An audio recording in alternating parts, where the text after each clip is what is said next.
नमस्कार दोस्तों, ocean network में आपका स्वागत है और बड़ी खबर ये है कि ज्ञानवापी का जो सर्वे हुआ था, करीब 100 दिन लगाए थे इस टीम ने, उस सर्वे की टी रिपोर्ट पेश हो गई थी अदालत में, उसको अभी सार्वजनिक कर दिया गया है। इसके जो पक्षकार थे, 5 लोगों को 839 पेज की वो सर्वे रिपोर्ट दे दी गई है और बड़ी खबर एक्चुअल में ये है कि इस सर्वे रिपोर्ट में जो एएसआई थी उसने ये कहा है कि एक बड़ा मंदिर था यहाँ पर जिसे तोड़ करके ये मस्जिद बनाई गई थी और जो हिंदू पक्ष के वकील हैं विष्णु जैन, उन्होंने एक प्रेस कॉन्फ्रेंस की है और ये कहा है कि 32 ऐसे जगह के प्रमाण मिले हैं जिनसे हिंदू पक्ष का दावा मजबूत होता है। अभी 22 जनवरी को राम मंदिर में भगवान राम की जो प्रतिमा है उसकी प्राण प्रतिष्ठा हुई है और केवल 3 दिन के भीतर एक दूसरी बड़ी खुशी मिली है हिंदू पक्ष को, हिंदुओं को। और 23 जनवरी का मुझे एक ट्वीट याद आ रहा है विष्णु जैन का, जिसमें उन्होंने कहा था कि अब काशी और मथुरा भी हमें मिलने वाले हैं और उन्होंने जोर देकर के एक शब्द लिखा था कि बहुत जल्दी ये होगा और अब ये होता हुआ दिखाई दे रहा है। आपको याद होगा अदालत में जब ये लड़ाई चल रही थी अयोध्या की, तब इस जन्मभूमि का भी सर्वे कराया गया था और सर्वे रिपोर्ट के आधार पर ही फैसला हुआ। बहुत सारे लोग कहते हैं ना कि ये भावनाओं के आधार पर हो गया और ऐसे हो गया और वैसे हो गया, लेकिन सर्वे रिपोर्ट के आधार पर सुप्रीम कोर्ट की 5 सदस्यीय पीठ ने वो फैसला दिया था, भावनाओं में बह करके नहीं दिया था। मेरे साथ जुड़ रहे हैं सीधे वरिष्ठ पत्रकार धीरेन्द्र पुंडीर और उनसे इस पूरे केस को समझने की कोशिश करेंगे। अयोध्या के बाद काशी और काशी के बाद क्या मथुरा भी हमें मिलने वाला है, श्री कृष्ण जन्म भूमि भी हमको मिलने वाली है, जहां एक शाही ईदगाह बनाई गई है और ये 3 बेहद महत्वपूर्ण हमारे लिए पवित्र स्थल जिनको माना जाता है, जिन पर बाबरी मस्जिद बनाई गई, ज्ञानवापी मस्जिद बनाई गई, शाही ईदगाह बनाई गई। तो सीधे जुड़ते हैं धीरेन्द्र पुंडीर जी के साथ और पूरे मामले को अब समझने की कोशिश करते हैं और आगे क्या ये भी जानने की कोशिश करते हैं। धीरेन्द्र जी, बहुत स्वागत है आपका। नमस्कार। आप म्यूट हैं। नमस्कार सर, आपको और जी जी। तमाम दर्शकों को मेरी बहुत बहुत शुभकामनाएं। और एक आज बहुत बड़ा दिन है और वाकई बहुत बड़ा दिन है। इतिहास के पन्नों पे 1669 से लेके यानी 17वीं शताब्दी के बाद का एक इतना अलग दिन है, अनूठा दिन है आज के दिन। ये फैसला चूंकि लगभग 6 साढ़े 6 बजे लग रहा था कि ये प्रेस कॉन्फ्रेंस होगी और उस समय भी लग रहा था, क्योंकि देखिए मैं आपको ये बता दूं दर्शकों को कि राम मंदिर एक ऐसा केस था जिसको लेकर बहुत ज्यादा सबूत उस तरह से रहने नहीं दिए गए थे, क्योंकि वो मिटाया जाता रहा और उसकी बड़ी शिद्दत के साथ हिंदुओं के झगड़े, हिंदुओं की लड़ाइयां। लेकिन वो उन्होंने बिल्कुल इस तरह से जो इस्लामिक कट्टरवाद के जो प्रणेता थे और खास तौर से औरंगजेब जैसे लोग जिनके हाथ नहीं बाल बाल रोम रोम हिंदुओं के खून से रंगा हुआ है, जिसको दुनिया के अगर सबसे क्रूरतम शासकों में से कहा जाए, बेगॉट जिसको कहा जाए, तो वो यकीनन औरंगजेब है, जिसको आलमगीर कहा गया या जिंदा पीर जिसको कहा हिस्टोरियंस ने। लेकिन इस मस्जिद पे जिसपे साफ तौर के एसआई ने कहा कि पिलर्स और plaster use in the existing structure was studied systematically and scientifically for the enlargement of the mosque and constructing Saad part of the pre-existing temple। जो पहले टेम्पल था, प्री एग्जिस्ट करता था और एक विशाल टेम्पल था, यानी जिसका जिक्र लगातार जिस टेम्पल का हम लोग देखते रहे सुनते रहे इतिहास में, वो एक टेम्पल था। ये बात साइंटिफिकली और सिस्टमेटिकली जो वो किया गया सर्वे एएसआई का, जो लगभग 90 दिन तक चला, जिसमें तमाम हिंदू मुस्लिम सब लोग होते थे और एक दोनों पक्षों के लोगों ने उसमें साथ में रहे, तो इसलिए कोई फज की बात नहीं कह सकते थे। और लगातार ये हिंदुस्तान की उस न्यायपालिका पर जिहादी मेंटलिटी के लोग, जिन्होंने पाकिस्तान के बनाने में जिन्होंने वोट के वक्त मदद दी गई थी, या जिन लोगों ने, उन्होंने लगातार सुप्रीम कोर्ट पर सवाल उठाए जब 5 सदस्यीय बेंच ने साफ तौर पर 5-0 से फैसला दिया। हालांकि मैं उस वक्त भी कह रहा था कि फैसले में एक नुक्ता जरूर कहीं था कि उन्होंने ये नहीं कहा कि मंदिर तोड़कर मस्जिद बनाई गई थी, क्योंकि वो ये बात कहना नहीं चाह रहे थे शायद, क्योंकि ये क्लियर कट मेंशन है, क्योंकि कोई आपको राम जन्मभूमि मस्जिद बनाने के लिए कोई तोहफे में नहीं देगा, ये सोची जाने वाली बात है। लेकिन मुझे लगता है कि अभी भी देश की कोर्ट, सुप्रीम कोर्ट इस बात को कहने में हिचकती है कि आखिर जो इनजस्टिस कंटिन्यू हुआ है और जिसको सस्टेन करने की कोशिश कुछ लोग इस देश में अभी भी कर रहे हैं।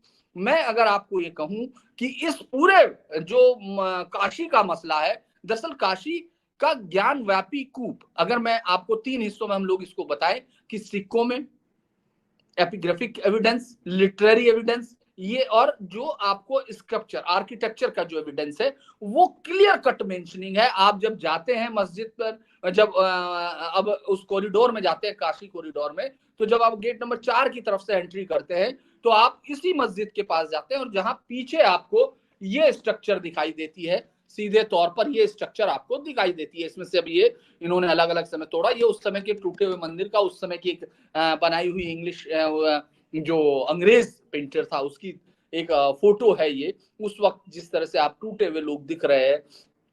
तो उस पूरे के बावजूद कोई मानने को तैयार नहीं था। और जब एक वजू खाने में जिस तरह से शिवलिंग मिला उस वक्त, और जिसको उन्होंने फव्वारा बनाने की कोशिश की और उसके लिए जो तर्क दिए गए वो सब बेतुके थे। एक और मैं आपको बात बता दूं ओंकार सर की, क्या आपको इस बार आपने किसी हिस्टोरियन को, रोमिला थापर, एस गोपाल, इरफान हबीब, मैनन या तमाम सूरज भान, एक एक नाम आप लेते चले जाइए, वो 52 हिस्टोरियंस थे जिन्होंने सुप्रीम कोर्ट मतलब कोर्ट में जाके बाबरी मस्जिद एक्शन कमेटी की तरफ से आईएससीआर को बाबरी एक्शन कमेटी का दफ्तर बना दिया था। उनमें से किसी के बयान आप नहीं देख रहे होंगे, आप नहीं सुन रहे होंगे।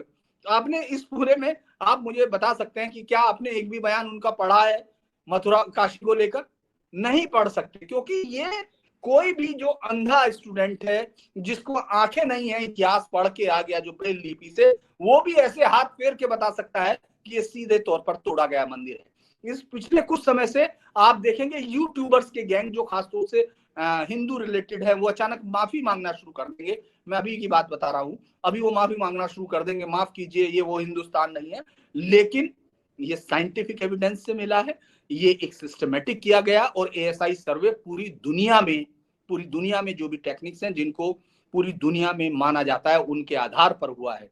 तो ये एक बहुत ही बड़ा एविडेंस है जो ये बताता है कि किस तरह से मध्य युग का जो युग था वो पूरी तरह से हिंदुओं को क्रश करने के लिए, नष्ट करने के लिए, और उसके बाद का जो कल्चरल, आजादी के बाद की एक जो इतिहासकारों की टोलियां आई थी जिन्होंने एक एजेंडे के साथ, वामपंथी विचारधारा के साथ इस देश के अस्तित्व को झुटलाने की कोशिश की थी, आज उनके मुंह पर ये तमाचा है। और इतना बड़ा तमाचा है ओंकार जी कि मैं ये कहूं कि इतिहास के पन्नों में ये विलक्षण क्षण होते हैं जब किसी कौम या सिविलाइजेशन के साथ हुए इनजस्टिस को पलटने का समय आता है। अब आज के वक्त में अगर मैं ये कहूं कि ये एक तरह साफ है, इस पे कोई कंफ्यूजन नहीं। अब सवाल ये है कि अदालतें क्या करेंगी इस पर, उनको क्या फैसला लेना है, क्योंकि 1992 में बाबरी मस्जिद का ढांचा हटा दिया गया था, इसीलिए कोर्ट ने कहा कि साहब ये गलत तरीके से हटाया, जो भी मतलब आप ये मान रहे हैं कि वो लगातार एक गलत जगह की स्ट्रक्चर थी, लेकिन आपने उस पर आपराधिक मुकदमे की बात की, तमाम चीजें चली भी, सीबीआई का केस चला, लिब्रान कमेटी, लेकिन इसमें मस्जिद एग्जिस्ट कर रही है। यानी एक जो गुनाह को दिखेगा, जो आपने किया पूरा इतिहास के साथ सिविलाइजेशन की, वो आपके सामने है। तो अदालत उसको क्या फैसला देगी, ये मुझे भी हमेशा लगता है कि ये कैसे देखा जाएगा, इसको कैसे हल किया जाएगा, क्योंकि इसमें हमको पहले भी शक नहीं था, क्योंकि मैं इतिहास मसारे आलमगीरी जो साकी मुस्तैद खान है, जो इसमें एक और जो मैं इंटरेस्टिंग बात आपको बताना चाहूंगा ओंकार सर, जी, कि जी। ये सब सबूत खुद गुनहगारों ने रखे हैं, जो कहते हैं ना कि लहू पुकारेगा जे आस्ती से, तो ये खुद उनके गुनाह उनकी किताबों में लिखे हुए हैं। इसके लिए इसीलिए मैं आज भी बोलता हूं, मैं ट्वीट भी कर रहा था कि कोई मुस्लिम को इससे कोई वो नहीं है परहेज, क्योंकि वो जानते हैं कि इतिहास में इनजस्टिस किया गया है। उनके शासकों ने जो कन्वर्जन बड़े लेवल पे हुआ, यानी ज्यादातर लोग यहाँ 95% से ज्यादा लोग कन्वर्ट है, और जो लोग रह रहे हैं वो भी कोई प्योर अरब नहीं है। इसीलिए कई बार पाकिस्तान में उनको सस्ते अरब या पता नहीं क्या क्या उनको कहा जाता है, पाकिस्तानी मुस्लिम्स को वहां के लोग, वही लोग आपस में बोलते हैं।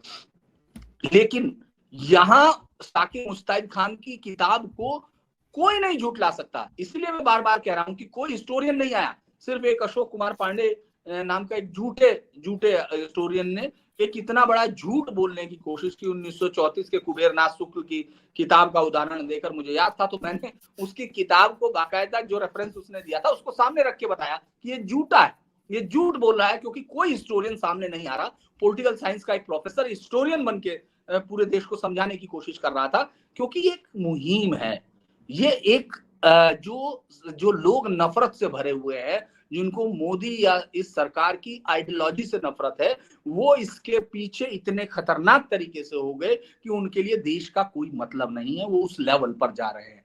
तो ये साकिब मुस्तैद खान जो रोचामचा लेखक था, मैं अभी आपको चूंकि उसकी किताब भी दिखा सकते हैं, वो फरमान भी है, जिसमें साफ तौर पर यह कहा गया कि काशी के जो विद्यालय हैं, जो जो जिनमें गुरुकुल, जिनमें शिक्षा दी जाती है हिंदुओं की शिक्षा, वो गुमराह कर रहे हैं और उसमें कुछ मुस्लिम्स भी जाने लगे, ये कहा गया। और कहा गया काशी के मंदिरों को रेज्ड कर दिया जाए, तोड़ दिया जाए, तबाह कर दिया जाए। मोतीलाल जो है, मोती चंद्र की किताब है जो बनारस का इतिहास है, उसमें भी साफ तौर पर, जिसको सबसे प्रमाणिक इतिहास माना जाता है वहां का, उसमें भी साफ है। और मैं इसलिए बता दूं, ये बहुत इंपॉर्टेंट इसलिए है क्योंकि काशी को सिटी ऑफ नॉलेज कहा जाता है, और काशी दुनिया में निरंतरता के साथ बसा हुआ सबसे प्राचीन शहर है, प्राचीन से भी प्राचीनतम। एक हिस्टोरियंस ने कहा है, जो वेस्ट हिस्टोरियन ने, कि वो प्राचीन से भी प्राचीनतम है, यानी आप जिस प्राचीन को सोचते हैं उससे भी प्राचीन ये शहर है, कंटिन्यू बसा हुआ है। ज्ञान वापी अपने आप में, ज्ञान नॉलेज वापी कुआ, जो नॉलेज का कुआ, यानी इसका ये सब था जिसको पाट के रखा गया। अभी एक बहुत अच्छी बात महामंडपम मिला है, जो साफ तौर पे कहा कि महामंडपम जैसा दिखता है, यानी आप जब भगवान शिव का अगर आप गौर करते होंगे तो एक अर्घा होता है जिसमें लिंग स्थापित किया जाता है, ये वही महामंडपम में। यानी मैं कितने सबूत आपको यहाँ गिनवाऊं कि जिससे ये लगे कि हमारे दर्शकों को ये मालूम होना चाहिए कि ये इतिहास का सबसे बड़ा इनजस्टिस था, क्योंकि औरंगजेब के कारनामे इतिहास में लिखे हुए हैं। वो मुझे लगता है कि हिंदुस्तान का सबसे जालिम और नर पिशाच टाइप, जिसको रक्त पिपासु कह सकते हैं, वो शख्स था, जिसको यहाँ के इतिहास के जो वामपंथी गैंग है, जो तमाम यूनिवर्सिटीज में घुसा, उसने उसको भी एक जिंदा पीर टाइप साबित करने की कोशिश की। आज ये उन सब को जवाब है, इसका कोई तोड़ नहीं है। मैं ये कह सकता हूं कि ये दरअसल बाबरी मस्जिद के बाद जिस तरह के सवाल खड़े करके विदेशों में इस्लाम, आप मतलब इंग्लिश मीडिया तो फिर भी कल को आप दिखेगा, लेकिन आज भी इस देश की आबादी को पता है, 97% आबादी ये जानती है कि किस तरह से उनके पूर्वजों को काटा गया, मारा गया, महिलाओं के साथ रेप किए गए, उनको कन्वर्ट किया गया। और जो आज भी गजनी में वो मीनार के ऊपर जिक्र किया जाता है कि दुख तराने हिंदुस्तान 2 दिनार 2 दिनार, हिंदुस्तान की बेटियां 2-2 दिनार में वहां बेची गई। ये इन मुगल कालीन शासकों का इतिहास है, और उस इतिहास पर आज फिर एएसआई की रिपोर्ट ने मोहर लगाई है। और ये मैं सिर्फ कहूंगा कि ये सिर्फ मोहर अंधों के लिए है, वरना बाबरी मस्जिद जब आप जाते हैं ज्ञानवापी में, आपको साफ दिखता है कि वो एक मंदिर है, और एक एक नहीं, कई मुसलमान बादशाहों की जिहादी और एक दरिंदगी के सबूत है ये जिंदा, जो ये बताते हैं हमारी कौम को। मैं तो ये कहता हूँ कि ये बेहतर हो रहा है कि हम आज के समय में, क्योंकि हमारी पीढ़ी को 60 साल में जिस तरह तैयार किया गया, जिस तरह अपने देश के साथ नफरत करने की कोशिश की गई, जिस तरह से एक आत्महीनता में डूबी हुई जनरेशन खड़ी कर दी, जो धर्म से कटकर सिर्फ जिसको लगता है कि नहीं ये तो एक रूढ़िवादिता है और हम लोग हारी हुई कौम है, आज ये उनकी आंखों के सामने खुल रहा है, तो उनके यकीनन इस सब से वो वापस जाकर इतिहास की उन किताबों में लिखने वाले लेखकों को ढूंढकर उनके बारे में जरूर सवाल करेंगे। मैं बार बार कहता रहा हूं कि जो सुप्रीम कोर्ट में जब फैसला हुआ था, तो उन 52 हिस्टोरियंस की किताबें इस देश के टेक्स्ट बुक से हटानी जानी चाहिए थी और उनके खिलाफ परजरी के मुकदमे चलने चाहिए। जी, हाँ मैं ये जानना चाह रहा हूँ कि अभी आपने बताया कि किसी सर्वे की ज़रूरत ही नहीं है। वहाँ जब जाते हैं तो साफ-साफ दिखाई देता है कि एक दीवार तो पूरी वो मंदिर की ही है जिस पर वो मस्जिद खड़ी की गई है। मैंने कहीं पढ़ा है और लगता भी है कि ये दीवार जानबूझ करके छोड़ी गई थी ताकि जो हिंदू हैं, वो इसको देखें, असहज हों, अपमानित महसूस करें और जो सैकड़ों, हज़ारों की संख्या में हिंदू मंदिर उस समय तोड़े गए थे और उन पर मस्जिदें बनाई गई थी, ईदगाहें बनाई गई थी, उसके पीछे की मानसिकता भी यही थी कि जो हमारा सम्मान है, जो हमारी धरोहर है, जो हमारी विरासत है, जो हमारे धर्म स्थल हैं, उनको दमित किया जाए, उनको तोड़ा जाए, हमें अपमानित किया जाए, हमारा मनोबल तोड़ा जाए। और यहाँ भी यही सब किया गया है। तो ऐसे में जबकि अब तो सर्वे भी, उसकी रिपोर्ट भी चीख-चीख करके कह रहे हैं। खुद विष्णु जैन ने कहा कि 32 प्रमाण तो मिले हैं, जिनसे ये साबित होता है कि यहाँ एक बड़ा हिंदू मंदिर था।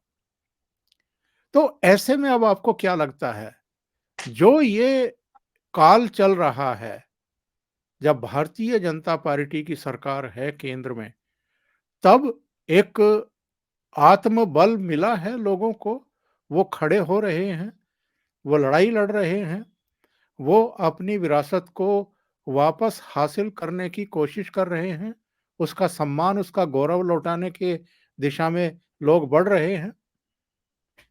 जी। देखिए, आप मैं आपके पहले सवाल के हिस्से पर जाता हूं कि वो दीवार क्यों छोड़ी गई थी। आपको हिंदुस्तान की सरजमी पे बनने वाली मस्जिद का नाम कुव्वतुल इस्लाम है, उसको छोड़ दीजिए। जो 627-28 की बात की जाती है, 632 में केरला की मस्जिद के बारे में बात की जाती है, और बाद में आजकल पता चला भरूच में भी है, जिसका किबला भी एक दूसरी जगह पर है, यानी पेट्रा की तरफ, जो पहले की तरफ किया जाता था उस तरफ एक किबला है, जो बाद में चेंज किया गया। लेकिन जो हिंदुस्तान की धरती पर जब मुगल पीरियड, हिंदुस्तान ये हिस्सा है जो दिल्ली से जब आप अवध की तरफ बढ़ते हैं, इस हिस्से को हिंदुस्तान पुराने टेक्स्ट में कहा जाता है। जो हम लोग इस्लामिक टेक्स्ट देखते हैं उसमें वो राजपूताना या उससे आगे के हिस्से को हिंदुस्तान नहीं मानते थे। एक तो आपको हिंदुस्तान में कोई भी 500 साल पुराना मंदिर दिखाई नहीं देगा, एक भी मंदिर नहीं दिखाई देगा। और दूसरा, जो हिंदुस्तान की पहली जो मस्जिद बनाई गई थी, उसको जो मंदिर को तोड़ के बनाई गई, उसका नाम रखा गया कुव्वतुल इस्लाम। जो आप वहां जब जाते हैं कुतुब मीनार के पास, तो कुव्वतुल इस्लाम, कुव्वत बोलते हैं ताकत को। तो जो मंदिर को नष्ट करके 27 मंदिरों को नष्ट किया गया, फिर वहां मस्जिद बनाई गई और उस मस्जिद का नाम रखा गया कुव्वतुल इस्लाम, यानी इस्लाम की ताकत। और ताकत क्या है? दूसरों को नष्ट करना, किसी भी तरह सभ्यता को जाके लूटना, अपने से कुछ सर्जित नहीं करना है।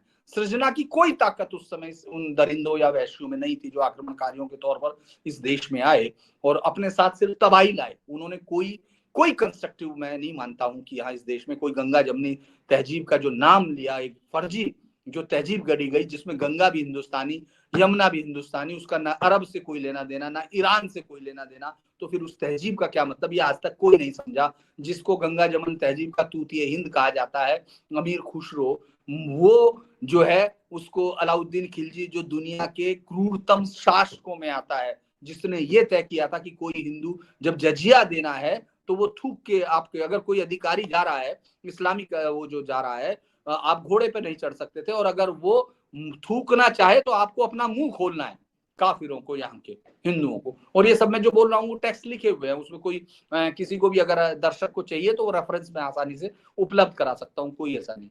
तो वो जो दीवार रखी गई थी वो इसलिए रखी गई थी ताकि हिंदू अपने आप को आत्महीनता में डाले। और एक दो मंदिर नहीं, आपने सैकड़ों कहा, 40,000 मंदिरों की लिस्ट सीताराम गोयल जी दे चुके, जिनको मैं अब आधुनिक उसका महर्षि बोलता हूँ। उन्होंने 40,000 मंदिरों की लिस्ट दी हुई है जिनको तोड़ा गया है। ऐसे बहुत सारे मंदिर मैं आपको गिनवा सकता हूँ जहां मैं खुद गया हूँ। अगर सिद्धपुर के उस मंदिर में आप जाएंगे आपको लगेगा 40-42 आज की वक्त में 42 फीट का वो जो खूबसूरत मंदिर के तोरण द्वार है, और उनके सामने उन्होंने क्या किया कि एक मस्जिद ऊपर से सिर्फ टोपी बना दी, और उसके बाद अंदर वो तो एक जब टूटी थी तो पता चला वो दीवार की, मस्जिद की सफाई करानी है दीवार की, ऐसे तोड़ा तो देखा पूरा मंदिर मौजूद है। आज भी वहां अंदर जाना मना है। मैं अभी चुनाव में फिर गया था, पिछले चुनाव में तो गया ही था, अभी फिर मैं गया था पाटन के उस खूबसूरत शहर को तबाह करके। एक नहीं, ये हजारों कहानियां हैं। और लेकिन उनको ये यकीन था कि वो हमेशा के लिए हैं।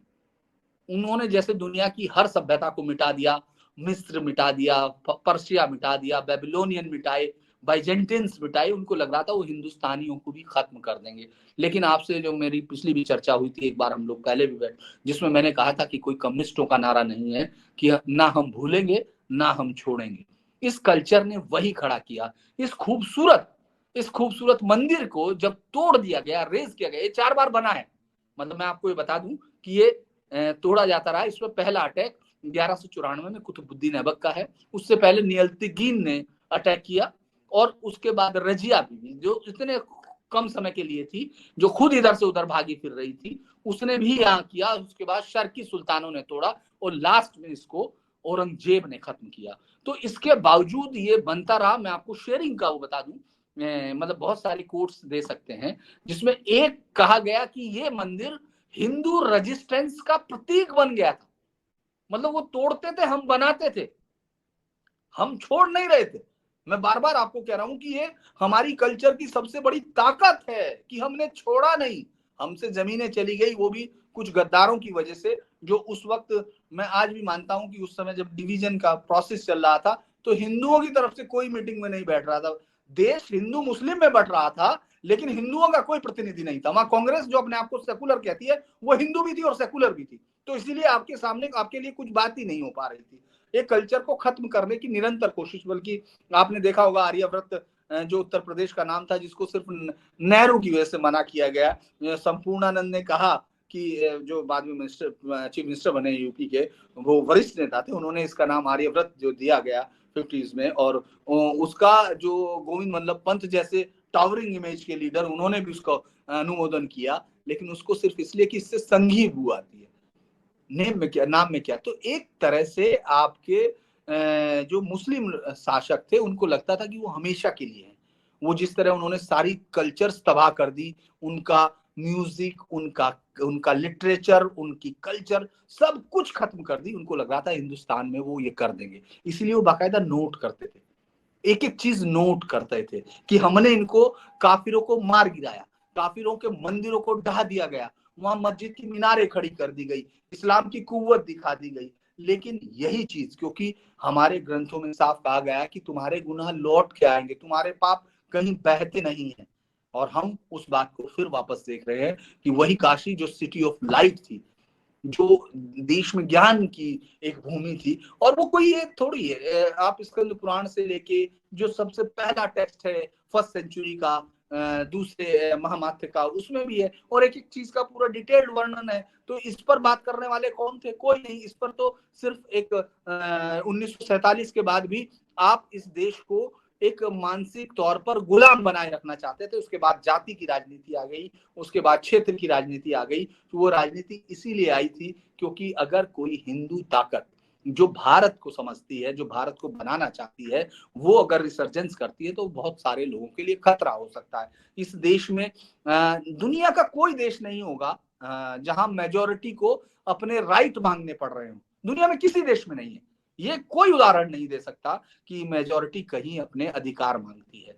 1991 का जो worshipping of places of worshipping act है, उस जैसा ड्रैकोनियन लॉ कोई नहीं होगा कि आप ये मांग ही नहीं सके, आप अपने खिलाफ इनजस्टिस की आवाज नहीं उठा पाए, आपके लिए कोर्ट के दरवाजे बंद कर दिए गए। आप कहते हो कोई भी डेमोक्रेसी इसलिए सस्टेन करती है कि आप अपने साथ हुए इनजस्टिस को जस्टिस लेने कोर्ट में पहुंच सकते हैं। आप कोई भी आदमी पहुंच सकता है कि साहब मेरे साथ इनजस्टिस हुआ, लेकिन आपकी कांग्रेस सरकार ने इसीलिए उस जस्टिस को, क्योंकि वो मुस्लिम्स वोट उसको चाहिए थे, वो 1991 का प्लेसेस ऑफ वर्शिप एक्ट लेके आ गए जी कि साहब जी 1947।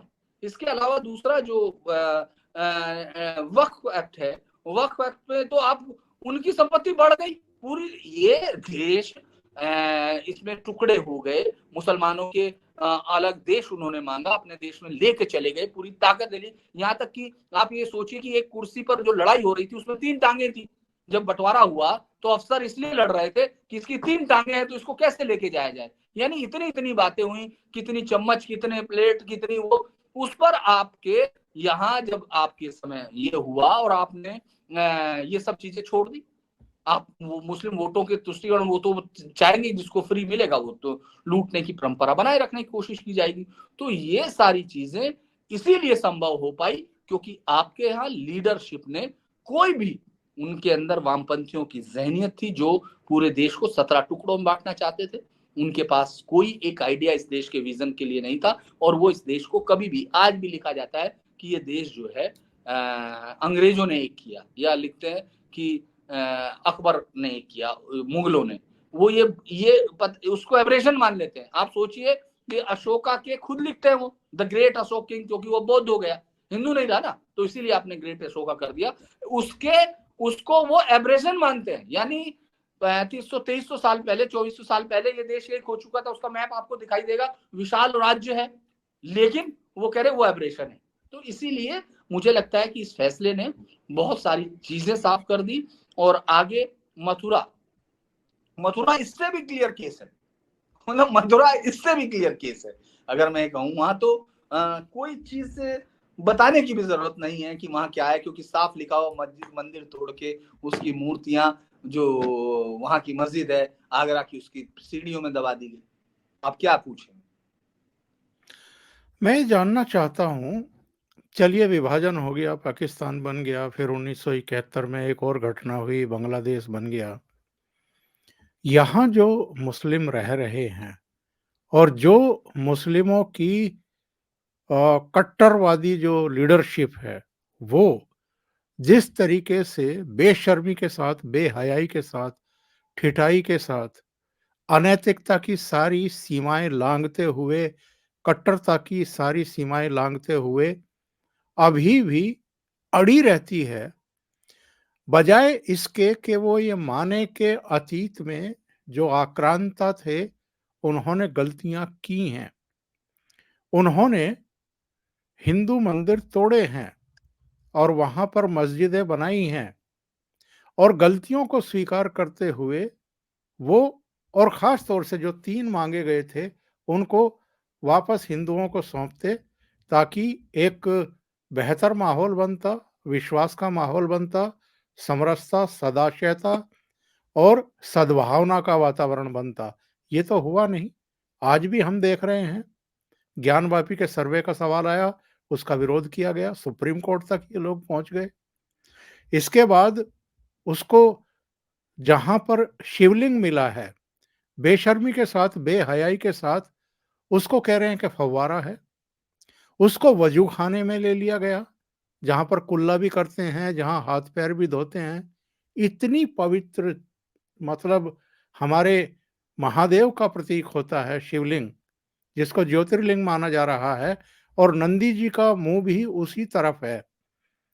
मतलब इतनी बेशर्मी, इतनी ठिठाई, इतनी बेहयाई कहाँ से लेकर के आते हैं, और कौन सी इनके भीतर नैतिकता बची है जो हिंदुओं के सबसे पवित्र स्थलों को भी ये वजू खाने में तब्दील कर देते हैं।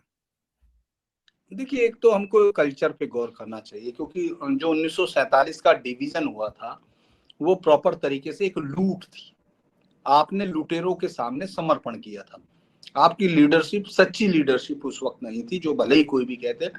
लेकिन मुझे अब जितना मैं पढ़ता जाता हूँ या जितना सोचते हैं, जितना देखते हैं, भले ही आज उनको महान बनाने के लिए 50 कहानियां आपने गढ़ दी हो, लेकिन एक डिवीजन में अगर किसी ने घर तोड़ा है और घर मांगा है, आपने उसको उसका हिस्सा दे दिया, वो कह रहा मैं मेरे बच्चों के साथ चला जाऊंगा। अच्छा, जिन्होंने सबसे ज्यादा मांग की वो यहीं रह गए और आपने उनको स्वीकार कर लिया। आपने जो नेहरू लियाकत पैक्ट हुआ था उस पर कोई असर नहीं हुआ। उनकी अपनी संपत्ति, उनमें से कुछ लोग, ऐसे हजारों उदाहरण है जो तमाम लोग मुस्लिम लीग में शामिल थे और उन्होंने मुस्लिम लीग में इस देश का बंटवारा कराया और बाद में वो कांग्रेस के लीडर बन गए। ऐसे सैकड़ों उदाहरण है, आप देखिए, आपको दिखाई देगा, वो जो दोनों में मेंबर थे। उसके बाद फिर आप उसके बाद वो लोग पाकिस्तान गए और वहां जो लेना था लिया, यहाँ वापस आके अपनी संपत्ति फिर वापस ले ली, उनको फिर वापस मिल गई। मतलब बहुत सारे इनजस्टिसेस को, चूंकि उस वक्त एक जो देश को आजादी मिली थी तो वो समझ नहीं रहे थे, एक लूट हुई, वो आई, और उनके अंदर इस तरह का हिंदू जो जनमानस है, चूंकि इस देश के मूल जो है वो विभिन्नता को हमेशा जो यूनिटी डाइवर्सिटी का कंसेप्ट है वो हर हिंदू के अंदर है, वो सहिष्णु होता है। ये तो 50 बार खुद वो कह चुके कि भाई यहाँ सेकुलरिज्म इसलिए है क्योंकि ये हिंदू बाहुल्य देश है। वो खुद 57 देशों में कहीं डेमोक्रेसी नहीं है, कोई रियल डेमोक्रेसी नहीं है, कहीं माइनॉरिटी के राइट नहीं है।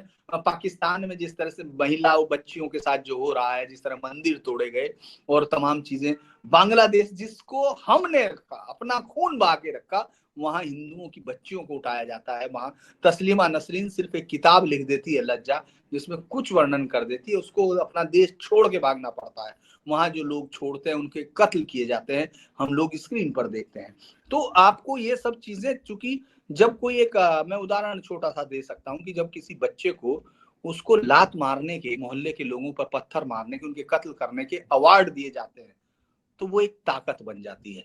आप अभी भी देखिए, इस सरकारों ने आज तक मुस्लिम जो खास तौर से जो लीडरशिप डेवलप की, वो उस तरह की जो बदमाशी, जो एरोगेंस, जो ताकत, जो भारत माँ को डायन या भारत माँ को गालियां दे सके, जो वंदे मातरम को गाली दे सके, उस तरह की लीडरशिप को इन लोगों ने तैयार किया।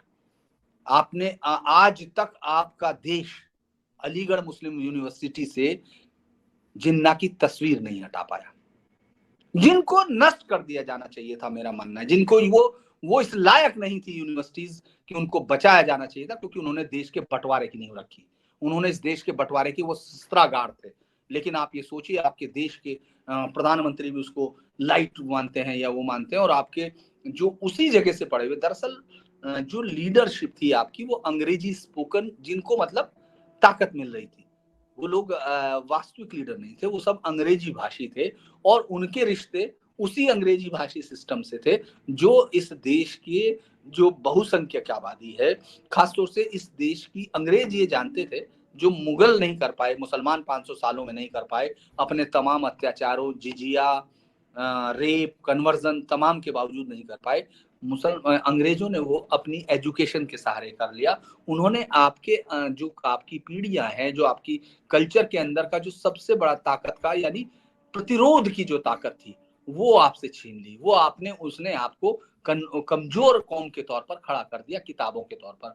उसी के सिखाए हुए जो 1920 से मनवत राय, आप ये सोचिए कि कम्युनिस्ट कब से इस देश के लिए तोड़ने और उसमें लग गए थे, और कांग्रेस ने, मतलब मोपला विद्रोह में गांधी ने क्या किया, तमाम चीजों पर आपने मुसलमानों को, उन मुसलमानों को, उनको नहीं जो अच्छे मुस्लिम थे, जो चाहते थे कि साथ में रहे, आपने उन मुसलमानों को जो हिंदू महिलाओं की साथ रेप, मतलब मोपला विद्रोह पर अंग्रेजों के अगर आप पढ़ लेंगे तो आपकी रूह कांप सकती है आज भी।